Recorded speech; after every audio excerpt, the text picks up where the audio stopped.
ضلع ترقیاتی کمشنر رامبن مسرت السلام نے ضلع رامبن کے عازمین کے پہلے قافلے کو جدید جامع مسجد کیفٹیریا رامبن میں منعقدہ دعائیہ مجلس کے بعد ہری جھنڈی دکھا کر حج ہاؤس سری نگر کے لیے روانہ کیا۔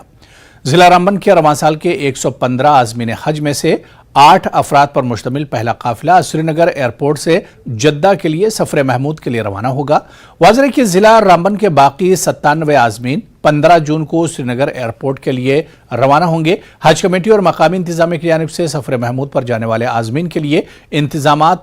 کو لے کر عازمین نے اطمینان کا اظہار کیا۔ وہیں جدید جامع مسجد رامبن میں یہ دعائیہ مجلس کا اہتمام کیا گیا، جہاں ضلع رامبن کے معزز شہریوں، ضلع انتظامیہ، سربراہ مسرت الاسلام کے ہمراہ ACR رامبن غیاث الحق بھی موجود رہے۔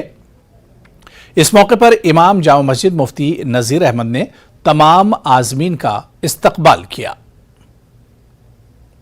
ہم ان کو کچھ بھی نہیں کہہ سکتے، بس صرف ان اجری الا علی اللہ، ان کو ان کی ان خدمات کا اللہ ہی دنیا کے اندر بھی بہترین صلہ عطا فرمائے اور آخرت کے اندر بھی بہترین صلہ عطا فرمائے۔ تو ہم ان کی عدم موجودگی میں بھی ان کا ذکر خیر اپنی مجالس میں کرتے رہتے ہیں، اور جمعہ کے موقع پہ یا اپنا کوئی پروگرام ہوتا ہے، یہ مجلس میں نہیں ہوتے ہیں تو پھر بھی ان کے لیے ہم دعائیں کرتے ہیں۔ منہ پہ تعریف کرنا مناسب نہیں ہے، لیکن ہمارے جذبات ہیں، احساسات ہیں، اس لیے چند کلمات ان کے لیے میں نے آپ حضرات کے گوش گزار کر دیے۔ میں ان کے صحت و عافیت کے لیے اللہ سے دعا کو ہوں، اور جو عازمین حج سفر کے لیے جا رہے ہیں ان سے بھی درخواست کرتا ہوں، اور خود اپنے آپ سے بھی میں یہ کہتا ہوں کہ ہم ان کے لیے اور ضلع کی ترقی کے لیے اور اپنے ضلع کے دیگر تمام افسران کے لیے، ہمارے دوسرے لائق و فائق افسر ACR صاحب یہاں وہ بھی تشریف لائے ہیں، تو اللہ تعالیٰ صحت و سلامتی، عافیت و تندرستی کے ساتھ ان کو